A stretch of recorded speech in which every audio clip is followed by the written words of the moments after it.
The champagne was still bubbling when my husband asked for a divorce. I was 6 months pregnant. It was our 5th anniversary.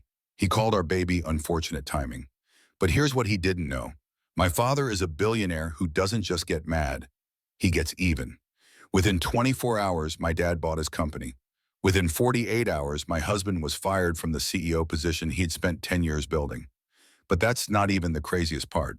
Because when I started digging into why he really left me, I uncovered a conspiracy so twisted, it involved a professional husband destroyer, millions in offshore accounts, and a business partner's revenge plot that had been years in the making.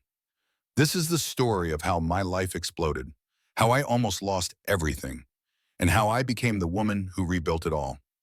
Stay with me, because this story has more twists than you can imagine. And the ending? Let's just say karma had a CEO position waiting for me. The champagne was still bubbling when my husband asked for a divorce. I was 6 months pregnant. It was our 5th anniversary. And within 24 hours, my billionaire father would buy his company and fire him in front of everyone. But the real revenge? That came from me. My name is Rebecca Brennan, and this is the story of how I went from devastated wife to the woman who rebuilt everything they tried to destroy. Let me take you back to that night. November 1st, Meridian Restaurant in downtown Chicago. The kind of place where you make reservations 6 months in advance and pay $500 per person for a tasting menu you'll barely remember because you're too nervous to actually taste anything. I'd made this reservation back in May, the same table where Graham proposed 5 years earlier. I thought it would be romantic, full circle, the beginning of our next chapter. I wore the emerald silk dress he'd bought me just last month. "You'll look stunning in this," he'd said, handing me the shopping bag with a smile that I'd mistaken for love. Looking back, it was probably guilt. I'd spent 2 hours getting ready, professional blowout, makeup that looked natural but took 45 minutes to perfect. The whole time, my hand kept drifting to my belly. 6 months pregnant, finally pregnant after 2 years of trying. 2 years of IVF treatments and fertility specialists and timed intercourse that felt more like a medical procedure than making love. Hidden in my Chanel purse, another gift from Graham, back when his gifts still meant something, was a pregnancy test wrapped in silver paper. I'd been holding on to it for 3 days, waiting for the perfect moment to tell him. Tonight was supposed to be that moment. Graham arrived 15 minutes late. That should have been my first clue. Graham was never late. He was the kind of man who showed up 10 minutes early to everything, who color-coded his calendar and set 3 alarms for important meetings. But that night he rushed in looking distracted. His tie was slightly crooked. He was wearing a watch I didn't recognize.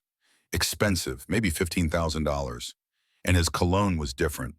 Not the Tom Ford Oud Wood I'd bought him for Christmas. Something sharper, more aggressive. "Sorry," he said, not looking sorry at all. "Meeting ran late." "It's okay," I lied, because that's what I did back then. I made everything okay. I smoothed over the rough edges. I was the perfect wife. He sat down across from me and immediately pulled out his phone. Checked it, put it face down on the table. It buzzed twice while we looked at the menu. He glanced at it both times but didn't pick it up. The waiter came. We ordered. Graham chose the wine without asking what I wanted, then remembered I couldn't drink and waved it away with an irritated gesture that made the waiter flinch. "Actually, I have something to tell you," I started, hand moving toward my purse where the pregnancy test waited. "No," Graham interrupted. His voice was flat, corporate, the voice he used when he fired people. "Let me go first. Rebecca, we need to talk." The restaurant noise seemed to fade. My ears started ringing. "What?" I managed. "I want a divorce." Long silence. I heard my own heartbeat, counted the seconds. 5, 10, 15. "What?" I said again, because surely I'd misheard. "I've already had Richard draft the papers. You'll receive them Monday." Richard, his lawyer. The papers were already drafted. This wasn't a spontaneous decision. This was planned, calculated. He'd been planning this while I was planning to surprise him with news about our baby. "It's our anniversary," I said stupidly, because my brain couldn't process anything else. "I know. That's why I chose tonight. Clean break. Symbolic. Clean break. Symbolic." He was talking about our marriage like it was a business deal gone south. My hand found my belly without thinking. I'm pregnant. Graham's jaw tightened, the first real emotion I'd seen all evening. But it wasn't joy. It wasn't even surprise. It was annoyance. That's unfortunate timing. 3 words. Unfortunate timing. Our baby, our daughter, the child we'd spent 2 years trying to conceive. The child I'd pumped myself full of hormones for. The child I'd cried over every time the pregnancy test came back negative. Unfortunate timing. Our baby is unfortunate timing? My voice sounded strange, distant, like it belonged to someone else. Don't be dramatic, Rebecca. We'll figure out custody arrangements through our lawyers. You'll be comfortable. I'm not a monster. Then what are you? He checked his phone again, actually picked it up this time and read a text message. His lips twitched, almost a smile, the first smile I'd seen from him in weeks. I'm being honest, he said, putting the phone down. This marriage hasn't worked for a long time. We've been going through the motions. You know it as well as I do. I don't know that. I thought we were building a life, and I need to be honest about something else. There's someone else. The table tilted. I gripped the edge to steady myself. The white tablecloth bunched under my fingers. Her name is Stephanie. She's my executive assistant. We've been seeing each other. Stephanie, his assistant, the one he'd mentioned occasionally. Young, ambitious, always staying late at the office to help with presentations. How long? I whispered. 7 months. I did the math in my head. 7 months, since January, since the company retreat in Cabo, since we'd started the IVF treatments, since I was injecting myself with hormones every morning, trying to get pregnant with his child while he was sleeping with his 26-year-old assistant. Since January, since we started the IVF, since I was pumping myself full of hormones trying to have your baby. It just happened, Rebecca. I didn't plan it, but I can't keep living a lie. He'd been living a lie for 7 months. 7 months of coming home and kissing me goodnight. 7 months of planning for our baby. 7 months of pretending. You've been living a lie for 7 months, I said. What's a few more years? He stood up, straightened his tie with those practiced fingers. The burgundy Tom Ford tie I'd bought him. He was wearing my gift while he destroyed me. I'm sorry you're hurt, but this is better for everyone in the long run. My lawyer will contact yours on Monday. Please don't make this difficult. He pulled out his wallet, placed 5 $100 bills on the table, enough to cover dinner and leave a generous tip, like he was paying me off. Then he walked out. I sat there, frozen. The waiter hovered nearby, not sure what to do. Other diners pretended not to stare. I counted to 60, made myself breathe. In, out, in, out. Then I reached into my purse, unwrapped the pregnancy test from its silver paper, placed it on the table next to the cash. 2 pink lines facing his empty chair. I stood up, straightened my emerald dress, held my head high, walked through a restaurant full of pitying stares with perfect posture because Brennans don't make scenes. I made it to my car. A white Mercedes. Graham had given it to me for our 3rd anniversary. You need something safe for when we have kids, he'd said. I sat in the driver's seat, locked the doors, and finally let myself break. My phone started ringing before I could even catch my breath. My phone wouldn't stop buzzing. I stared at it through tears. Morgan. My father, Morgan again. Unknown number. I almost didn't answer Morgan's call, but Morgan Sullivan had been my best friend since college. If anyone deserved to know what just happened, it was her. Becca, where are you? I've been trying to reach you for hours. Graham just left me. My voice sounded hollow. Dead. At dinner, on our anniversary. Silence on the other end. Then, oh God, Becca, I need to tell you something. I saw them together, Graham and his assistant Stephanie, last Wednesday at the Regency. They were having lunch and the way he touched her back. I wasn't sure if I should say something. I kept hoping I was wrong. How long have you known? Maybe 3 months. I wanted to be sure before I said anything. I hung up. 3 months. My best friend had known for 3 months and said nothing. Everyone had secrets except me. The phone rang again. My father, this time. Thomas Brennan. Self-made billionaire who'd started with one steel mill in Gary, Indiana, and built an empire of 15 manufacturing companies. Princess, where are you? In my car outside Meridian. Your mother and I are having dinner at the Regency. We just saw Graham with a young woman. Very familiar. Of course they did. The Regency was where Morgan saw them. Where everyone apparently saw them, except stupid, trusting me. I know, Dad, he told me tonight. Her name is Stephanie. She's his assistant. They've been together for 7 months. He wants a divorce. The silence on the other end was absolute. I could hear my father breathing. Controlled. Dangerous. What did you say? I told him I'm pregnant. He said it was unfortunate timing. Stay where you are. His voice went cold, the voice he used right before he destroyed a competitor. I'm coming to you. Do not go home. Do not call him. Do not do anything. Understand? Dad? Rebecca Elizabeth Brennan, stay where you are. Just before I could respond, another call came through. Unknown number. I should have let it go to voicemail, but something made me answer. Mrs. Hartwell, this is Stephanie Marshall, Graham's executive assistant. My entire body went rigid. She had the nerve to call me. I know who you are. I wanted to call you directly, woman to woman. I know this is incredibly difficult, but I felt you deserved to hear the truth from me. The truth. She wanted to tell me the truth about how she'd been sleeping with my husband for 7 months. Graham and I are in love. Really, truly in love. We didn't plan for this to happen. It just did. The connection was undeniable. How long? I asked, even though I already knew. We've been seeing each other since January, since the company retreat in Cabo. I know that coincides with your IVF treatments, and I'm sorry about that timing. You're sorry about the timing? I was shaking now. Not about sleeping with my husband, but about the timing. I understand you're upset, but you can't force someone to stay in a marriage that's already dead. Graham hasn't been happy for a long time. He told me he felt trapped. Trapped. He felt trapped, so he trapped me instead. Got me pregnant while sleeping with her. That's between you and Graham. I'm calling because I don't want this to get ugly. You seem like a nice person. You deserve someone who actually wants to be with you. Let Graham go and we can all move forward. Let him go. Like he was mine to release. Like I had any control over this situation. It's better this way. Trust me. Something in her voice, smug, satisfied. Like she'd won some competition I didn't even know I was in.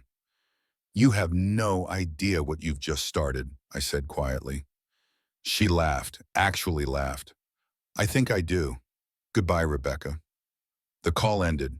I sat there with my shattered phone screen and my shattered life and made a decision. Graham wanted a clean break? Fine, but he was about to learn that betraying Thomas Brennan's daughter came with consequences. I drove to my parents' estate in Lake Forest.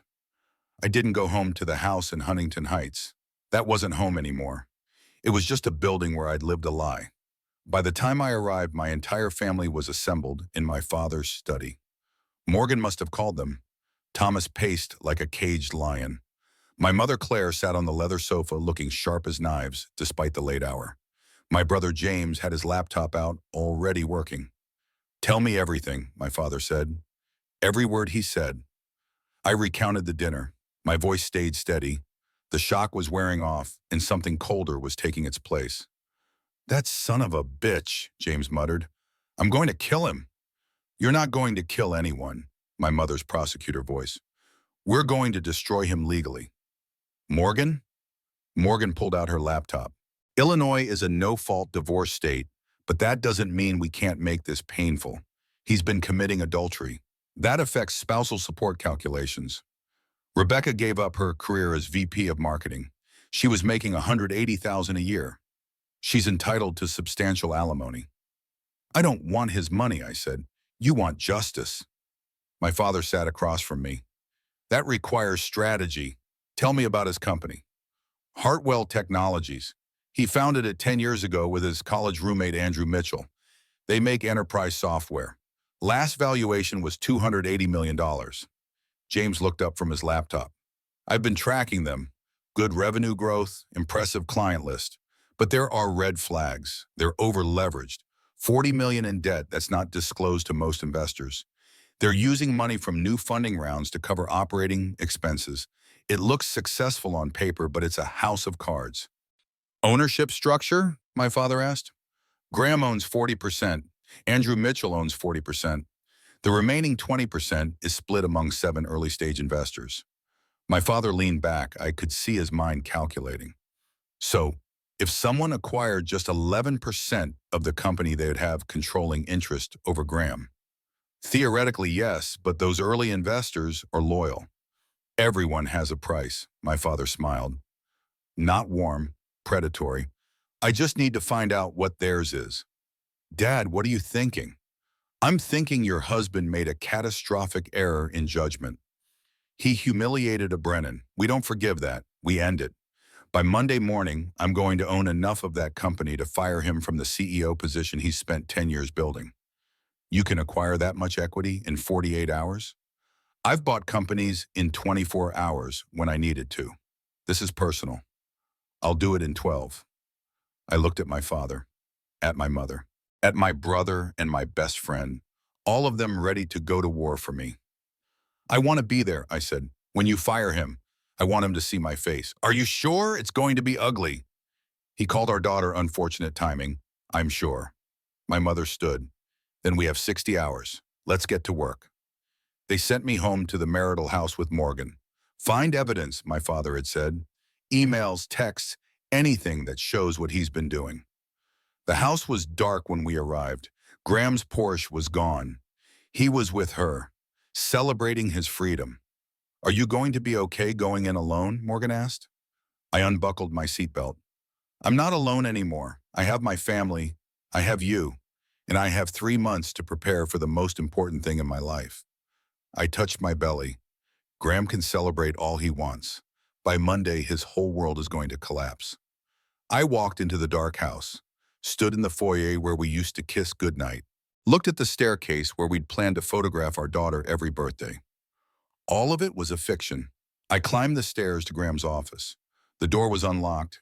His computer was still on, either arrogant or careless, or maybe he wanted me to find it.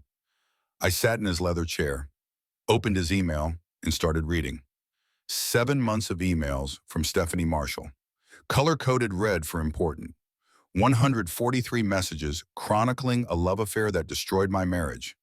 I thought I'd cry reading them, but I didn't, because somewhere between the restaurant and this moment, something in me had changed. I stopped being Graham Hartwell's wife, and I started being Thomas Brennan's daughter. And Brennans don't break.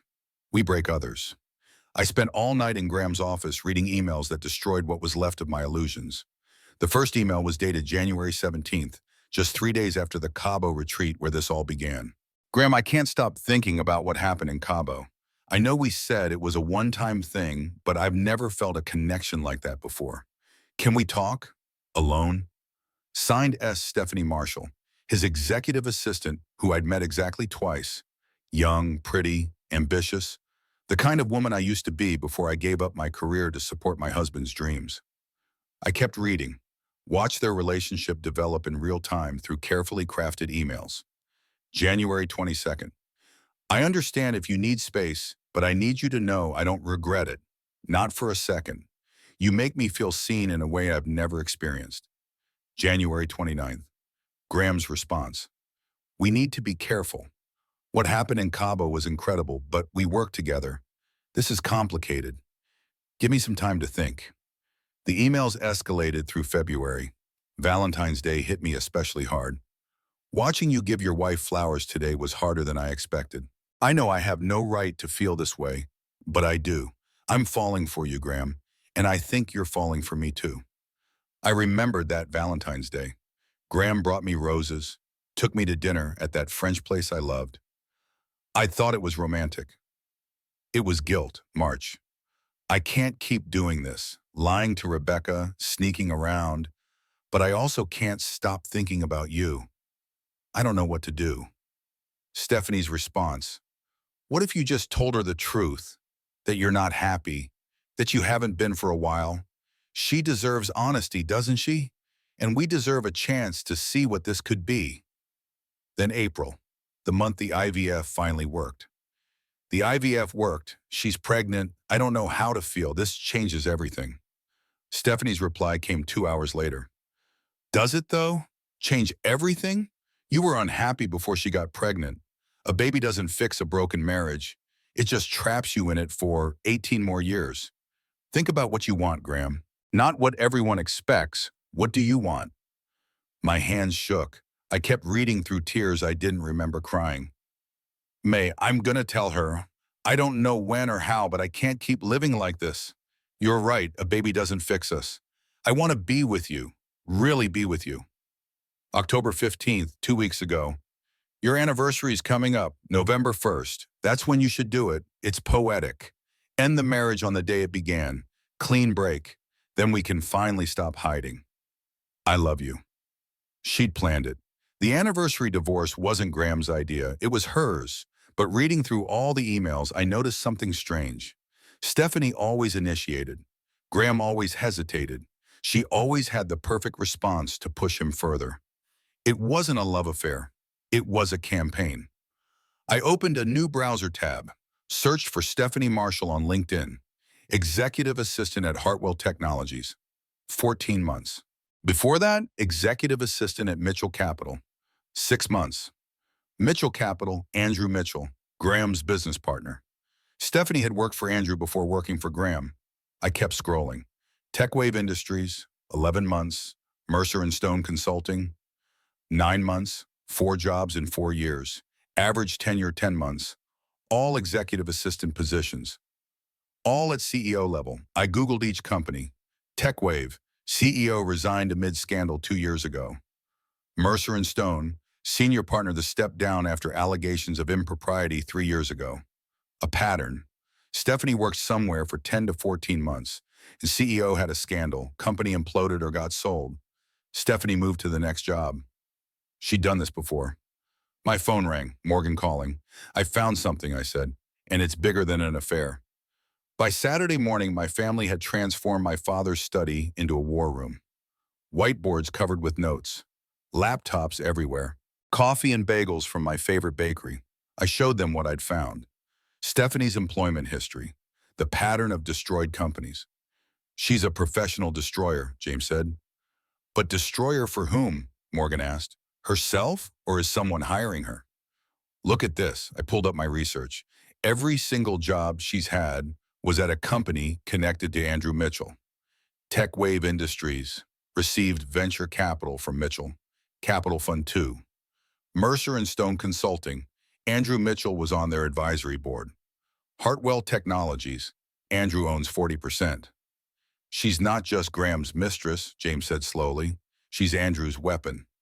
But why would Andrew want to destroy his own business partner? I asked. I don't know yet, my father said, but we're going to find out. Against everyone's advice, I insisted on surveilling Stephanie myself that afternoon. You're 6 months pregnant, Morgan protested, which is exactly why no one will suspect me. I look like a tired, pregnant woman getting coffee. I'm invisible. I parked across from Stephanie's apartment building, expensive high-rise in River North, far nicer than an executive assistant should afford on $65,000 a year. 9:30 a.m., Graham's Porsche pulled into the garage. I took photos. 11 a.m., Graham left looking disheveled but happy. 11:45, different car pulled up. Black Range Rover, a man got out. 40s, well-dressed, confident. I zoomed in with my phone camera. It was Andrew Mitchell, Graham's business partner and best friend. He entered the building. 12:15. Through my binoculars, thank you, Dad, for thinking of everything. I watched through Stephanie's 15th floor window. Andrew and Stephanie, talking, then kissing. Not a friendly kiss, a we've done this before kiss.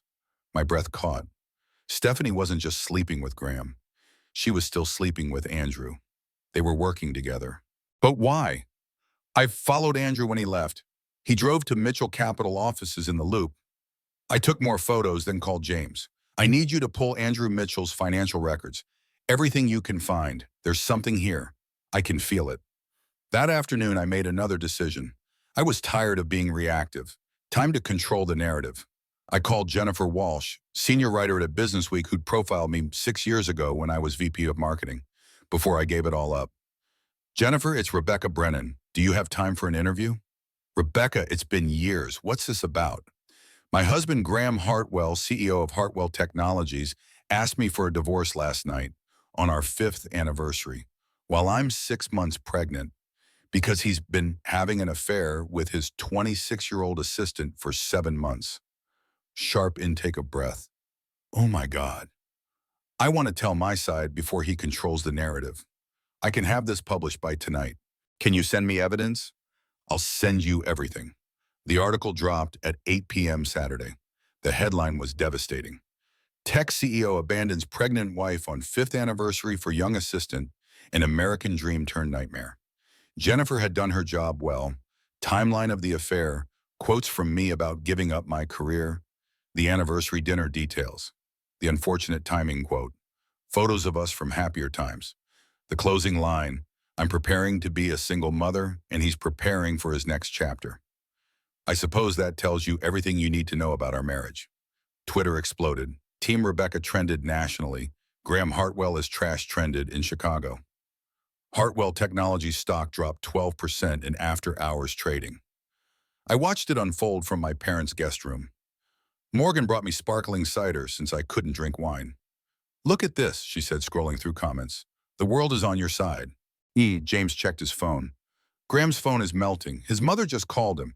His college friends are texting. Everyone wants to know if it's true. My father entered. The investors are spooked. 3 of them just called me. They're ready to talk about selling their shares. We're winning, I said. My mother looked at me sharply. Don't celebrate yet. Graham will fight back. She was right. At 10 p.m., Stephanie posted to Instagram, photo of her looking vulnerable. No makeup, messy bun. The caption made my blood run cold. I never wanted to be part of a story like this, but I need to share my truth. Yes, Graham and I are in a relationship. Yes, he was married.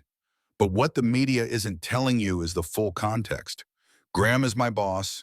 He's 37. I'm 26. He's a multi-millionaire CEO. I'm his assistant making $65,000 a year. When your boss pursues you, when he tells you that you're special, when he uses his position of power to make you feel like you can't say no, is that really consent? Or is that coercion?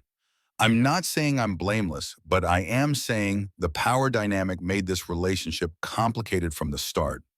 I'm speaking with my attorney about potential workplace harassment because women in my position deserve better than to be called homewreckers when we're actually victims.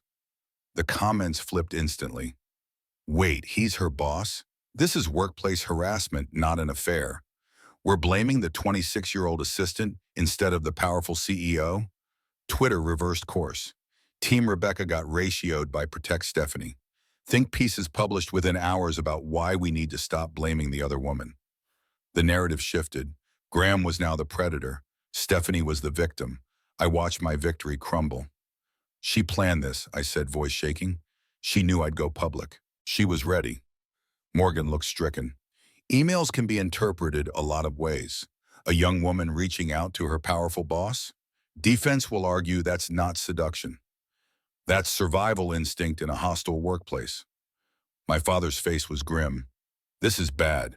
If there's an official harassment investigation, the board might protect Graham. Circle the wagons. Stephanie posted a follow-up story an hour later. To the woman calling herself Team Rebecca and sending me death threats, I hope you never find yourself in a position where you can't say no to your boss. I hope you never have to choose between your beauty and your dignity. And I hope someday you learn that women tearing down other women is exactly what patriarchy wants. I forgive you. I threw my phone across the room. The baby kicked hard, insistent, reminding me what was at stake. Your father is a cheater, I whispered to my belly. The woman he cheated with is a liar, and everyone believes her instead of me. But I'm not done, not even close, because she made one mistake. She assumed I'd stay down, and Brennan women don't stay down. We get even. Sunday morning, I woke to 67 missed calls, 234 text messages, 1,847 Instagram notifications. Someone had leaked my personal cell phone number. The voicemails were brutal. You're a privileged bitch of protecting your wallet. You should be ashamed. Rich white women always blame the young woman instead of their trash husbands. I hope your baby never has to see what kind of woman her mother is. I scrolled through texts from unknown numbers. Gold digger, you're complicit in workplace harassment culture. Die. Morgan burst into the guest room. Don't read those. Becca, don't.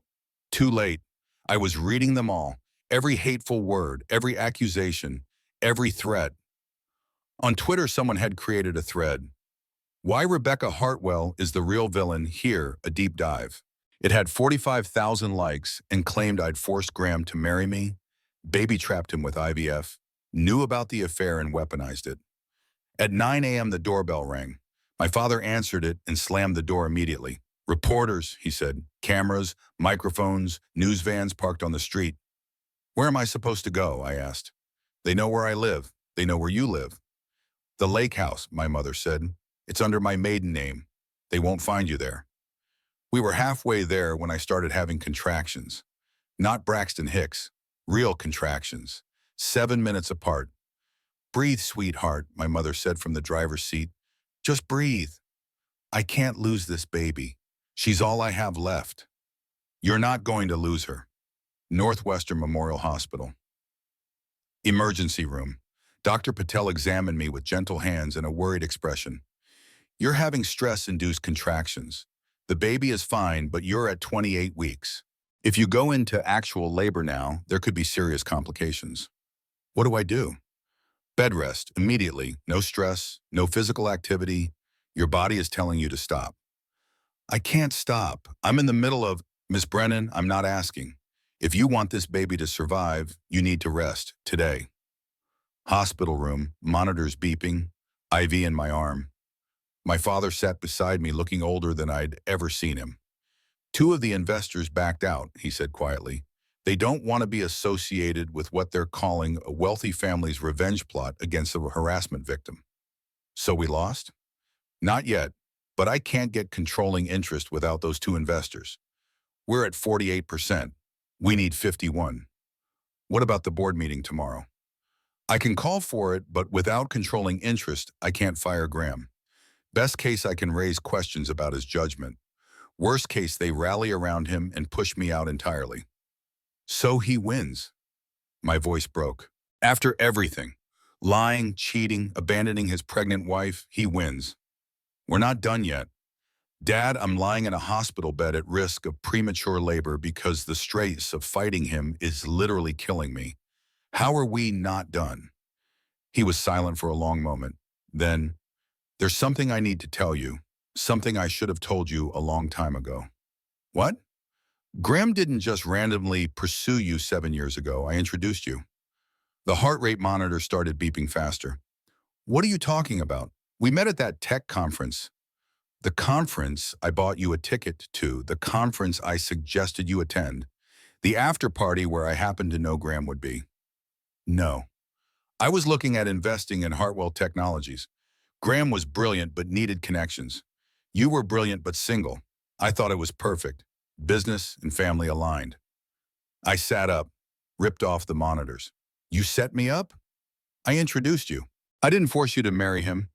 You manipulated me. For 7 years, I thought we had this organic, beautiful love story, and it was arranged? Like I'm some pawn in your business strategy? My mother entered the room. Rebecca! Did you know? I demanded. She hesitated. Yes. Get out. Princess. I said, get out, both of you. You're just as bad as Graham, using me, treating me like property. Security came.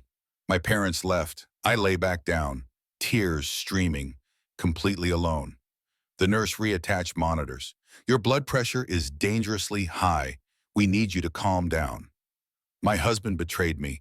The world thinks I'm a villain, and I just found out my parents arranged my marriage like it's the 1800s. How am I supposed to calm down? I don't know, honey, but for your baby's sake, you need to try. I closed my eyes, hand on belly. I'm sorry, I whispered. I'm sorry I brought you into this mess. I'm sorry your family is broken before you're even born. But I promise you something. I'm going to fix this. Not for me, not for them, for you. You deserve better than all of us. At 11 p.m. when I couldn't sleep, I pulled out my laptop, searched for Stephanie Marshall background. Nothing. It was like she didn't exist before 4 years ago. I emailed Jennifer Walsh. I know my story didn't go the way either of us expected, but I need your help. Can you dig into Stephanie Marshall's background? Something is off about her. She's not who she says she is. Response came 30 minutes later. Already started looking. You're right. There's almost nothing on her before 2020. I'll let you know what I find. Stay strong. At midnight, there was a knock on my hospital room door. Morgan with contraband coffee, decaf caramel macchiato. I'm a friend who should have told you about Graham 3 months ago, she said. You were trying to be sure. I get it.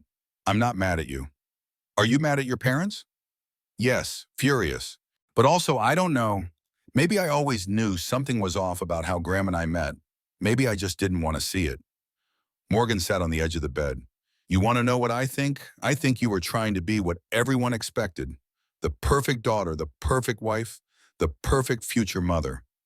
But perfect is boring. Perfect is for people who are afraid to be real. The Rebecca I knew in college, she was fierce, she was hungry, she took up space. Maybe this is your chance to be her again. By losing everything, by realizing you never needed any of it in the first place. At 12:30, my phone buzzed, unknown number. Rebecca Brennan?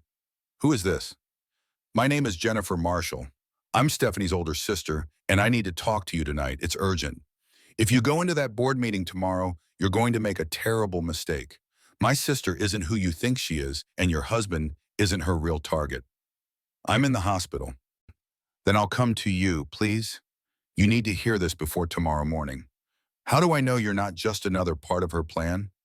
You don't. But ask yourself, what do you have to lose that you haven't already lost? Long pause. Room 412, fourth floor. And if you're lying to me, I swear to God, I'll be there in 20 minutes. At 1 a.m., Jennifer Marshall walked into my hospital room. She looked nothing like Stephanie. Older, exhausted, dressed in jeans and a Northwestern sweatshirt. She carried a manila folder like it contained nuclear codes. Thank you for seeing me, she said. You have 10 minutes. She sat down and opened the folder.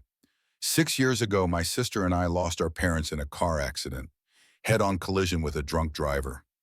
They died instantly. Stephanie was 20. I was 36. I became her legal guardian. I'm sorry, but what does this have to do with? Something broke in her after they died. She became different, calculating, cold. She dropped out of Northwestern and started working as an assistant, but not just any assistant. Jennifer slid papers across the hospital tray table. Employment history for Stephanie Marshall. Mercer and Stone Consulting, 2019 to 2020. CEO resigned after affair scandal. TechWave Industries, 2020 to 2021. Founder forced out by board. Blue Line Capital, 2021 to 2022. Managing partner stepped down. Hartwell Technologies, 2023 to present. I know, I said. She destroys companies. Not companies, men. Specifically successful men who have something to lose.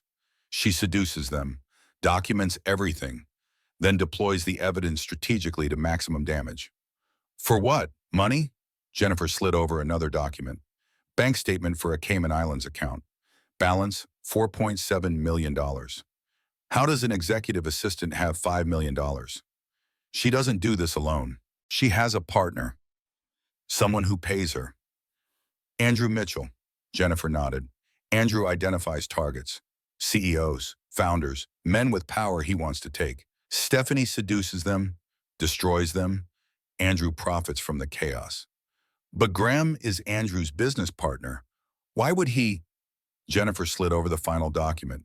Partnership agreement, page 14, section 8.3. In the event that either partner is terminated for cause relating to moral turpitude, the terminated partner's shares shall be offered to the remaining partner at 50% of fair market value. My mind raced. If Graham gets fired for sexual harassment, Andrew can buy his 40% stake for half price. That's 56 million for shares worth 112 million. Then Andrew sells the company for full value, walks away with close to 200 million. Graham loses everything. Andrew profits. Stephanie gets her fee. Exactly. So the board meeting tomorrow is exactly what they want. Your father fires Graham for moral turpitude. Andrew invokes the clause. Game over. But wait, my father is buying the company. He'll have controlling interest. No, he won't. Those two investors who backed out, Andrew got to them first, offered them a better deal. Your father thinks he has 48%. He actually has 45. Andrew currently controls 52. When your father walks into that board meeting, Andrew is going to fire Graham himself, then buy his shares, then force your father out. Your father thinks he's walking into victory. He's walking into total defeat. The world tilted. Why are you telling me this? Jennifer's voice broke. Because I can't watch my sister destroy another family. Our parents' death broke her, but instead of getting help, she turned into this thing that ruins lives for money. I've tried to stop her. I've begged her to quit. She won't listen to me. So I'm telling you because maybe you can stop this before it's too late. How? The meeting is in 7 hours. Even if I warn my father, what can we do? I don't know, but you're smarter than Stephanie thinks you are. She assumes you're just the crying wife. Prove her wrong. Jennifer stood to leave. Wait, why does she do this? The money can't be the only reason. After our parents died, Stephanie blamed everyone. The drunk driver, the police who didn't catch him sooner, the world for being unfair. She decided that if life was going to be cruel, she'd be crueler. She doesn't destroy men because she hates them. She destroys them because she can. And she's very, very good at it. Jennifer left. I sat alone. 1:30 a.m., board meeting at 8, 6.5 hours, 3 options. Cancel the meeting. Graham wins. Go forward with the meeting. Dad walks into a trap, or find a third option I haven't thought of yet. I texted James. I need you to come to the hospital now. And bring your laptop. We have work to do. 2 a.m., James arrived with laptop, Morgan behind him with coffee and files. We have 6 hours to save Dad and destroy everyone who tried to destroy us, I said. James started to protest. Becca, you're supposed to be resting. I'll rest when I'm dead. Right now I need you to listen. I explained everything Jennifer revealed. Morgan looked sick. Jesus, this is way bigger than we thought. If Andrew controls 52% and Dad only has 45, we can't outvote him, James said. Then we don't try to outvote him. We destroy his credibility before the vote even happens. How? Stephanie and Andrew have been running this scam for years. That means there's a pattern, a trail. We just need to find it and present it at the meeting. James pulled corporate records. Andrew's investment history showed unusual profits from companies right after their CEOs got ousted. TechWave sold for $180 million. Andrew's share made $14.4 million. Blue Line dissolved. Andrew's clients made $22 million. Mercer and Stone taken over. Andrew made $8 million in fees. Total, $44.4 million in consulting fees from companies where Stephanie worked right before they collapsed. That's not proof of conspiracy, Morgan said. He could argue those were legitimate investments. Unless we can prove money went from Andrew to Stephanie. At 3 a.m., I called Naomi Chen, former colleague who now worked in white-collar crime investigation. Naomi, I need a huge favor. I need you to trace payments to an offshore account. Rebecca, that's technically illegal without a warrant. I'm not asking you to hack. I'm asking you to look at public transaction records and see if you can find patterns. Pause. Send me the account number. I'll see what I can find. But this never came from me. 4 a.m., Naomi called back. Rebecca, you're not going to believe this. I can't see individual transactions without subpoena, but I can see the account balance history. That Cayman Islands account shows regular deposits. Same amount every time, $2 million. Deposits made within 30 days of every CEO resignation or firing you sent me. So every time a CEO goes down, Stephanie gets paid $2 million. Looks like it. That's her fee. Can you trace where the money came from? Not without a warrant, but I can tell you this. All payments were routed through a Delaware LLC called Stratford Consulting Partners. James typed furiously, looking up Stratford Consulting Partners. Registered agent is Andrew Mitchell. We had him. 5 a.m. Morgan called her SEC contact. Lisa, it's Morgan Sullivan. Yes, I know it's 5 a.m. Listen, I have evidence of a multi-year securities fraud scheme. No, I'm not joking. How fast can you get to downtown Chicago? Pause. She'll be there. 6 a.m. Final preparations. We need Graham, I said. What? Why would we need Graham? James asked. Because he's the victim here too. He's an idiot and a cheater, but he's not a criminal. If we can show the board that Graham was manipulated as part of a larger conspiracy, we shift the narrative. You want to save him? No, I want to use him. There's a difference. Call him. Tell him to be at that board meeting. Tell him if he wants any chance of salvaging his reputation, he needs to hear what we have to say. 6:30, Dr. Patel returned. Ms. Brennan, you've been awake all night.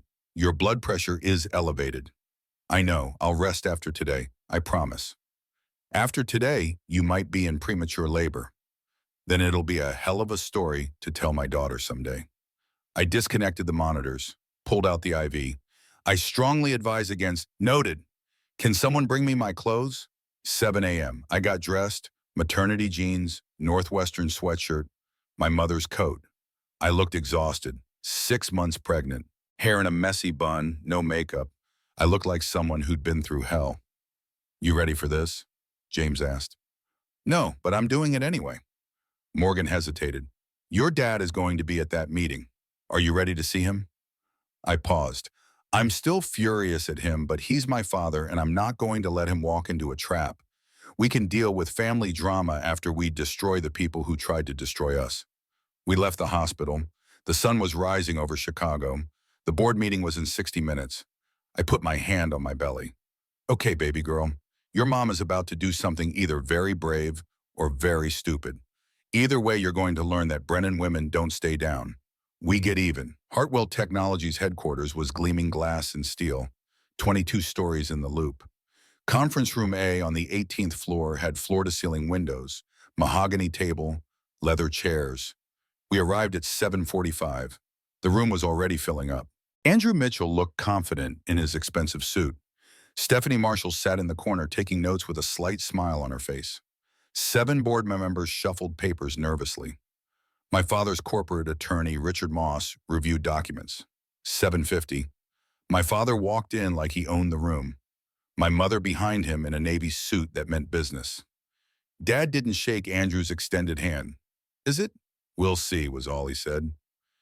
7:55. Graham arrived. He looked terrible.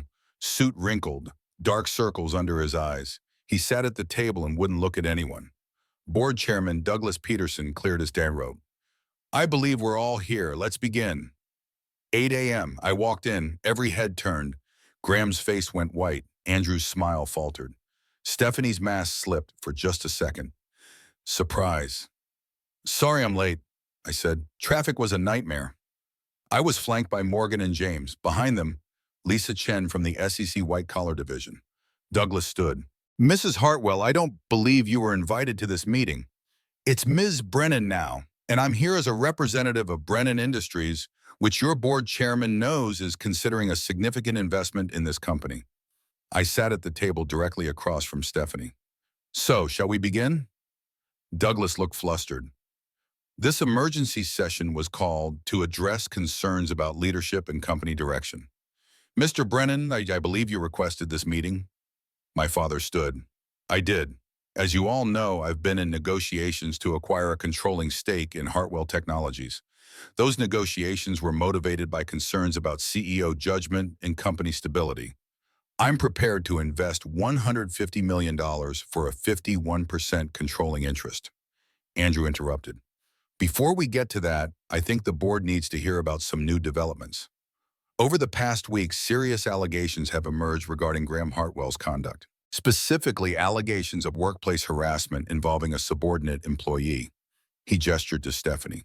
Ms. Marshall has provided documentation of a sustained pattern of inappropriate behavior by the CEO.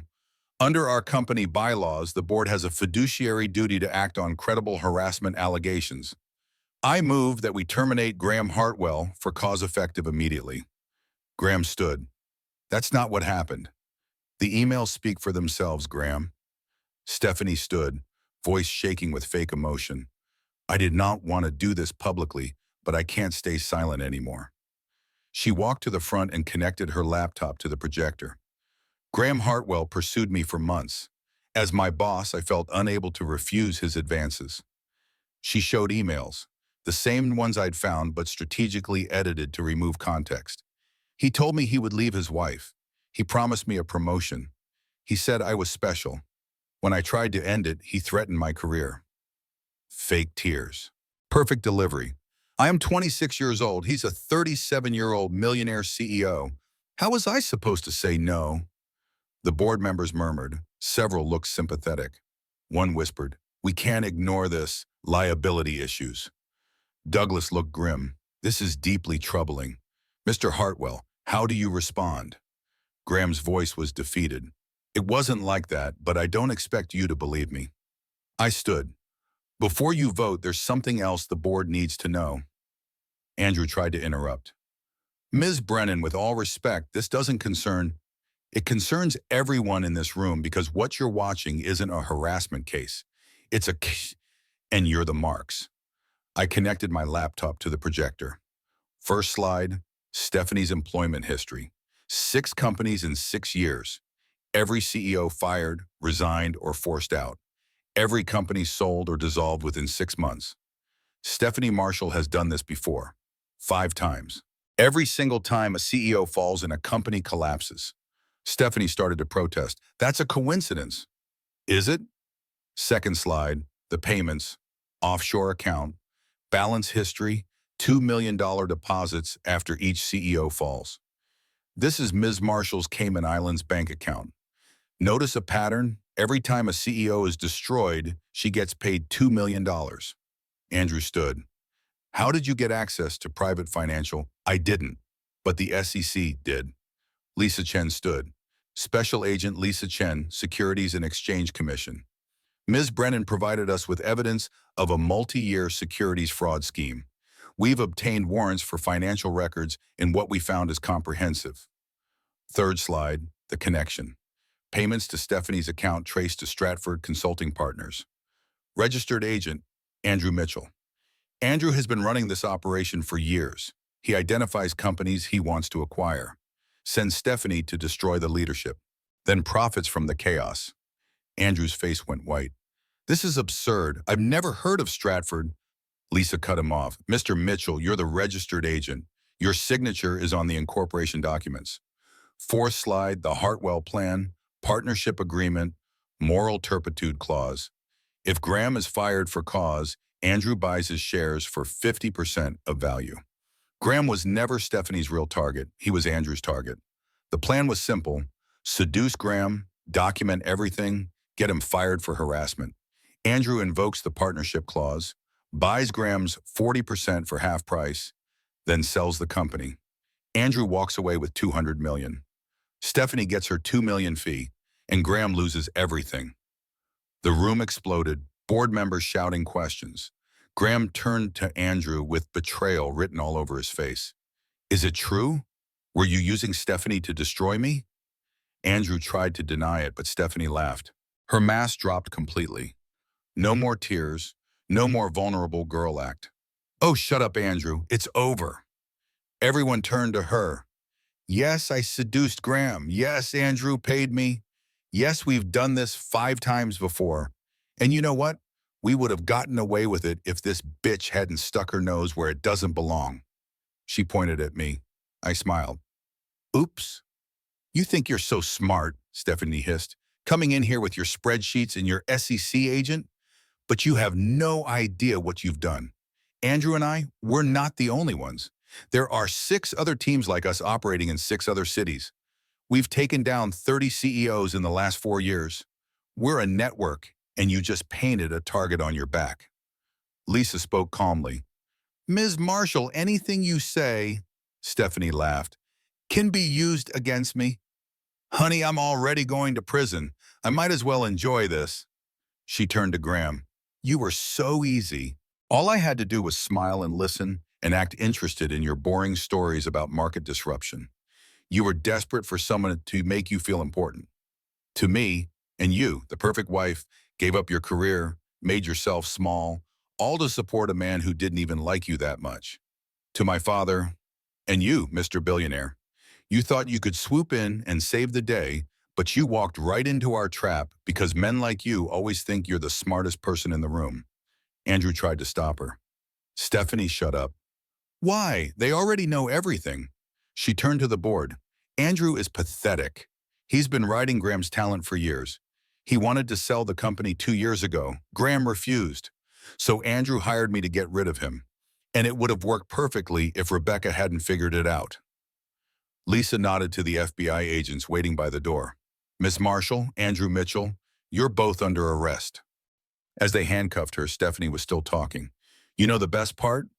I don't even regret it. Watching powerful men fall, it's the most fun I've ever had. She stopped at the door, looked at Graham one last time. By the way, I never loved you. I don't even remember your middle name. She laughed as they dragged her away. Andrew was cuffed next. I want my lawyer. Don't say anything. Lisa read him his rights. Mr. Mitchell, you have the right to remain silent. I suggest you use it. Silence fell over the conference room. Finally, Douglas spoke. Well, this is unprecedented. My father addressed the board. Gentlemen, I think we can all agree this company needs new leadership.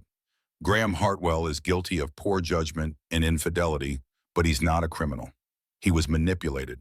However, his judgment was compromised. The company needs someone with clearer vision. I'm prepared to move forward with my investment.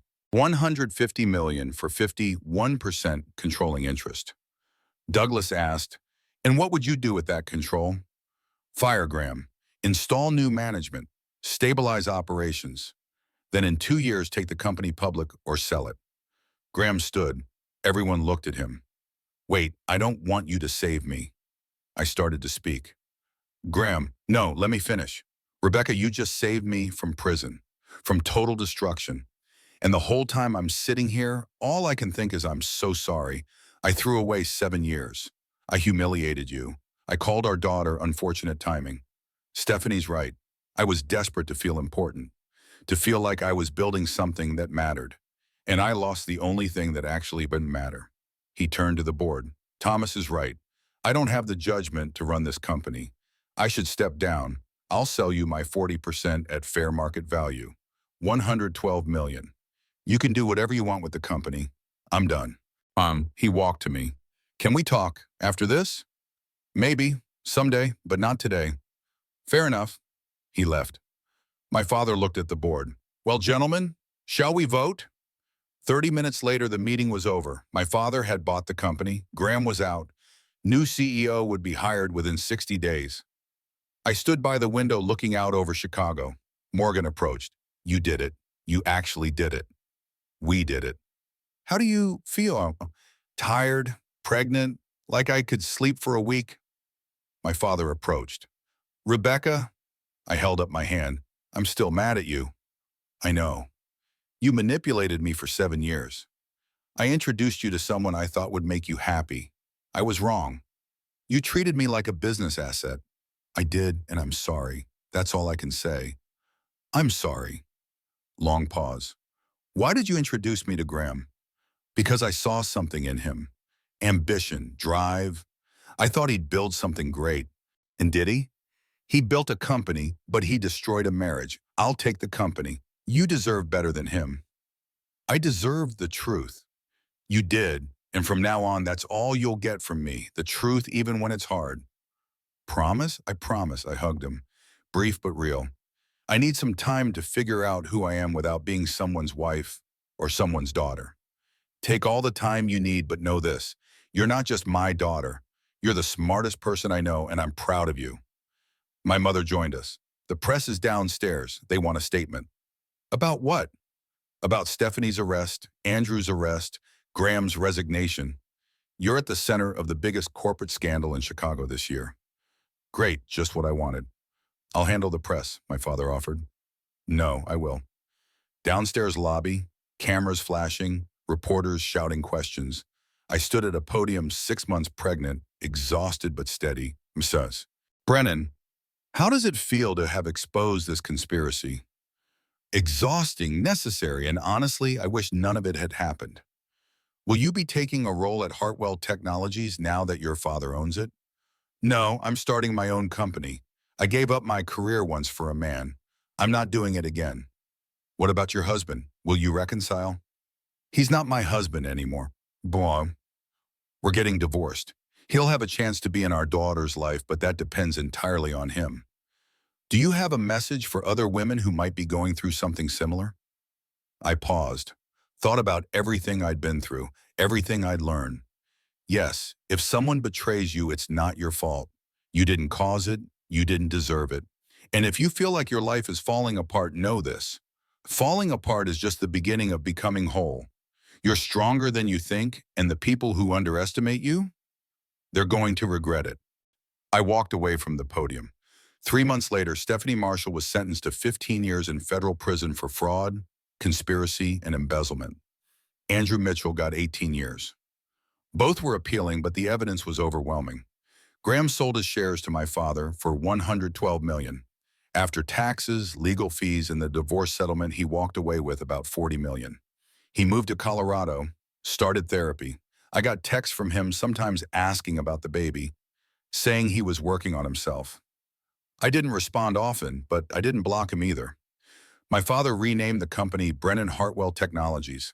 He installed a new CEO, a woman actually. The company's stock was up 30%. Morgan made partner at her law firm. James got engaged to a kindergarten teacher named Rachel who made him laugh and didn't care about his money. And me, I was in the beach house at Lake Geneva, our family's vacation home. February, snow falling outside, sitting on the couch with my laptop open working. The screen showed my company website, Brennan Strategic, Marketing and Brand Development, and M&Ns. I'd started my own consulting firm, took on 3 clients in the first month. By month 3, I had 8. Turns out giving up my career for 7 years didn't erase my skills. It just delayed them. I was working from home until the baby came. Then I'd figure out childcare, probably hire a nanny, build a life where work and motherhood didn't have to be enemies. At 8 p.m., the contractions started. I winced, hand on belly. Oh no. I called my mother. Mom, it's time. The hospital, delivery room. Claire drove. Thomas met us there. Morgan rushed in still in her work clothes. James arrived with Rachel bringing flowers. Graham called. Can I be there? I thought about it. No, not yet. Soon, but not yet. 11:47 p.m. Charlotte Claire Brennan was born. 7 pounds, 9 ounces. Healthy. Perfect. I held my daughter, tears streaming. Hi, baby girl. I'm your mom, and I promise you, you're never going to wonder if you were wanted. You're everything. The next morning, Graham texted, Can I meet her? I thought about it, then replied, Supervised visit, 1 hour, tomorrow. Morgan will be there. Graham entered the hospital room the next day. He looked at Charlotte and started crying. She's beautiful. She is. Can I hold her? I hesitated, then nodded. Graham held Charlotte carefully like she might break. Hi, Charlotte. I'm your dad, and I'm so sorry I wasn't better for your mom, but I'm going to try to be better for you.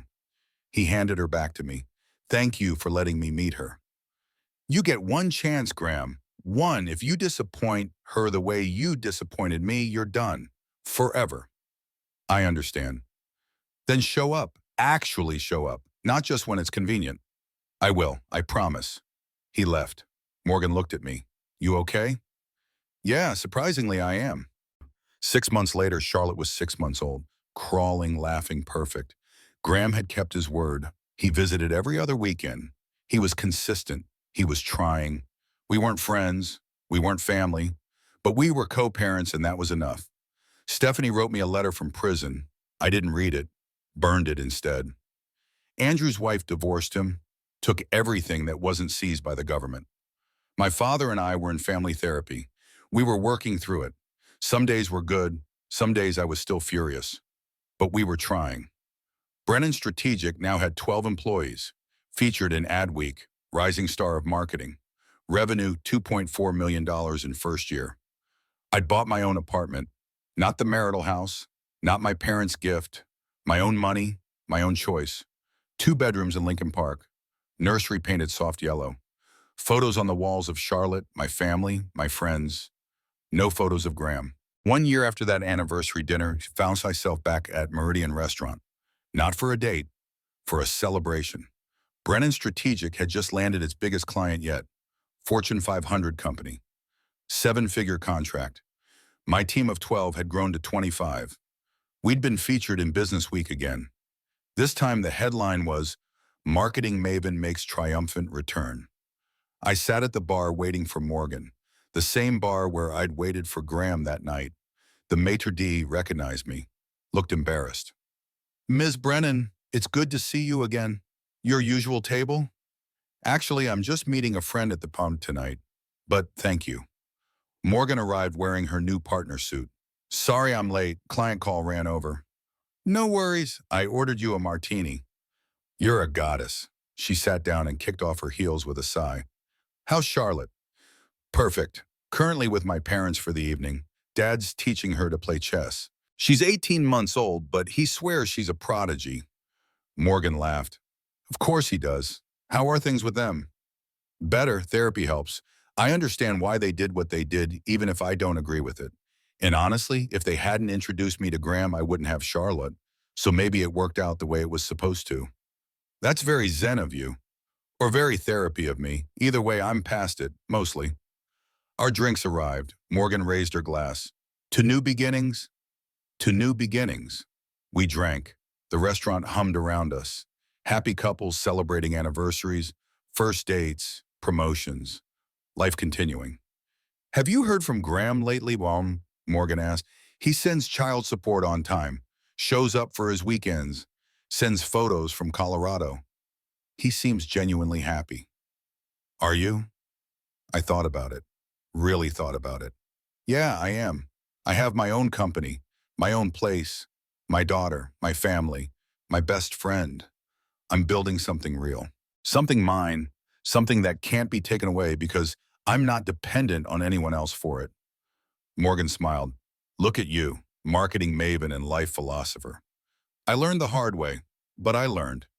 We ordered dinner, talked about work, about James's upcoming wedding, about Morgan's new girlfriend who was a surgeon at Northwestern. As we were leaving, the maitre d' stopped me. Mr. Brennan, I wanted to apologize. For that night, we should have done more to help you. You did everything right. Sometimes there's nothing anyone can do except watch, but I appreciate you saying that. You seem well, happy even. I am. Turns out sometimes the worst thing that happens to you is exactly what you needed. Outside, Morgan hugged me goodbye. Same time next month? Absolutely, but maybe somewhere different. I think I've had enough of Meridian for one lifetime. She laughed. Fair enough. I walked to my car. Not the white Mercedes Graham had given me. I'd sold that. Bought myself a Volvo SUV. Safe for Charlotte. Practical. Mine. My phone buzzed. Text from my father. Charlotte beat me at chess. I'm proud but also concerned. Call when you're home. I smiled. Texted back. On my way. Save me some wine. Another text. This one from Graham. Hope you had a good evening. Charlotte asked about you before bed. I read her the book you sent. She loves it. Thanks for being such a good mom to our girl. I stared at the text for a long moment. A year ago, I would have cried reading something like that. Would have felt the loss, the betrayal, the what could have been. Now I just felt grateful. Grateful that Charlotte had a father who was trying. Grateful that we could co-parent without drama. Grateful that I'd survived and thrived. I typed back. Glad she liked it. Give her a kiss from me tomorrow. Sent. I drove home through Chicago streets I knew by heart. Past the coffee shop where I used to meet Morgan in college. Past the building where I'd worked as VP of marketing before I gave it all up. Past all the places that held pieces of my old life. But I wasn't that person anymore. I was someone new. Someone stronger. Someone who'd been broken and rebuilt herself better. My apartment was quiet when I arrived. I poured a glass of wine. Decaf these days. Some habits stuck. Sat on my balcony looking out at the city lights. Pulled out my journal. I'd started keeping one in therapy. Writing down thoughts, feelings, lessons learned. I wrote, 1 year ago, my husband divorced me on our anniversary, told me I was pregnant with unfortunate timing, destroyed everything I thought I knew about my life and myself. If someone had told me then that a year later I'd be grateful for it, I would have thought they were insane. But here I am, grateful, because that night forced me to become someone I'd forgotten I could be. Someone strong enough to fight for herself. Someone smart enough to outmaneuver people who thought I was just a crying wife. Someone capable of building something from nothing. That night was the worst night of my life, but it was also the beginning of my real life, the life I was always meant to have. I just needed to lose everything to find it. I closed the journal, finished my Y9, checked my phone one more time. Email from a potential client. Subject line, loved your business week profile. Want to discuss a project. I smiled. Tomorrow I'd read it. Tonight I was just going to sit here and enjoy the view. My daughter was safe with her grandparents. My company was thriving. My family was healing. I was building something real. The best revenge isn't destroying the person who hurt you. It's building a life so good that their absence becomes irrelevant. And that's exactly what I'd done.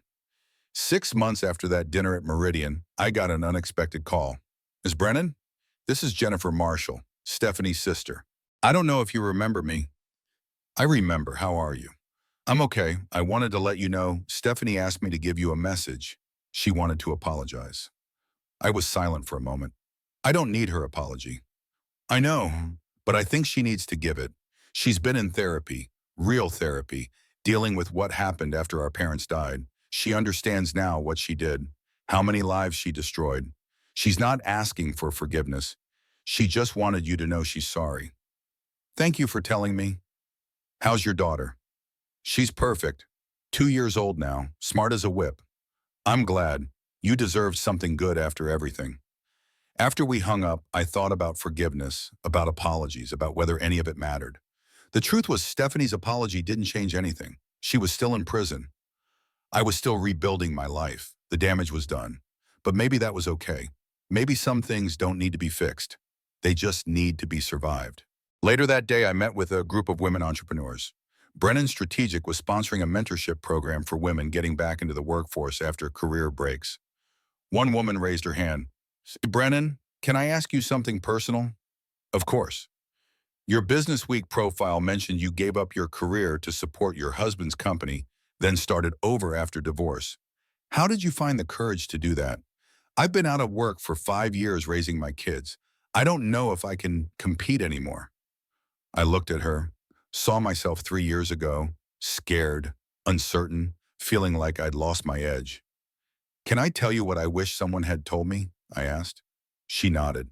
Taking time away doesn't erase your skills. It just delays them. Every skill you built before is still there. You didn't lose it. You just need to dust it off. And honestly, taking time away gives you new skills. Time management, crisis management, the ability to function on no sleep, the ability to negotiate with tiny terrorists who refuse to wear pants. Those are all valuable business skills. The room laughed. But more importantly, I continued, starting over isn't a failure.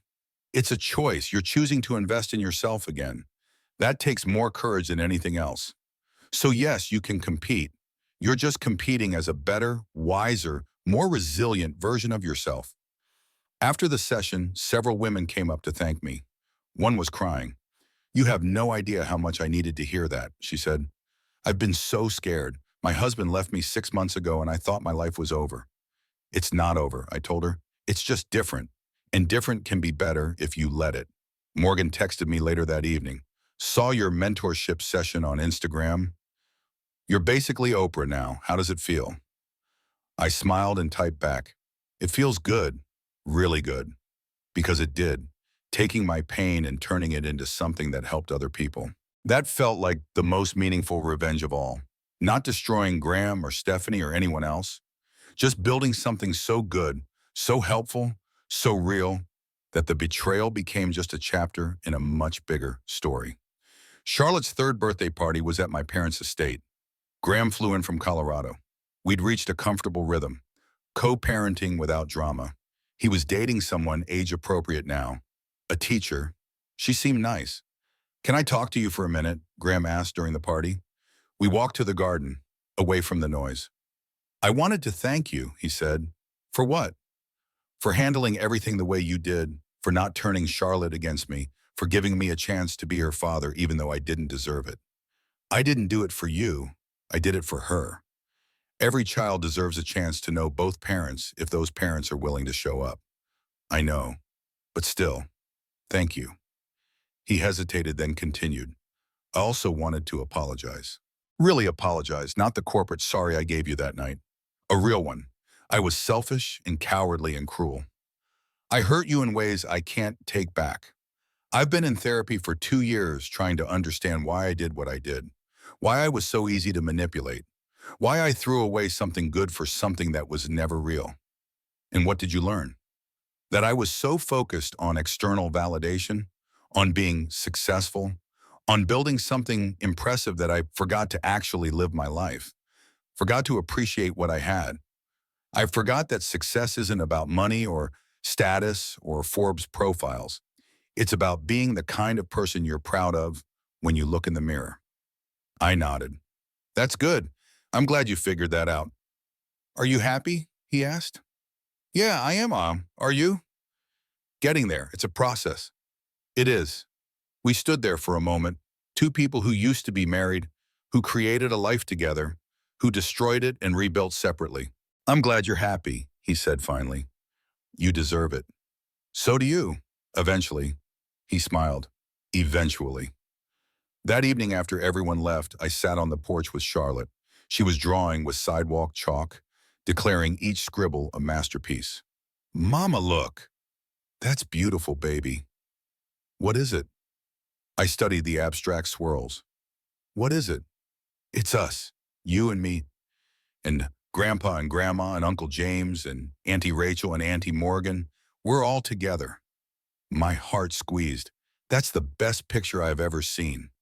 She beamed and went back to drawing. My father came out with 2 glasses of wine, sat beside me. She's something special, he said. She is. You did good, Princess. We all did good. It takes a village. He was quiet for a moment. I've been thinking about something, that night, the anniversary dinner. If I could go back, would I still introduce you to Graham knowing everything that would happen? What's the answer? Yes, because it gave you Charlotte, but also no, because I hate that you had to go through that pain. I've been struggling with that contradiction. Don't, I said. Everything that happened made me who I am now, and I like who I am now better than who I was then. So maybe the pain was necessary.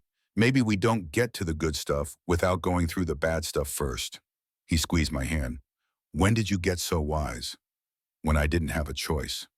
Later that night, after Charlotte was in bed, I sat at my desk, opened my laptop, pulled up a document I'd been working on for months. A book about everything that happened, about betrayal and revenge and rebuilding, about learning who you are when everything you thought you knew gets stripped. This working title? Unfortunate Timing, How Betrayal Became My Beginning. I'd started writing it as therapy, getting the story out of my head and onto paper.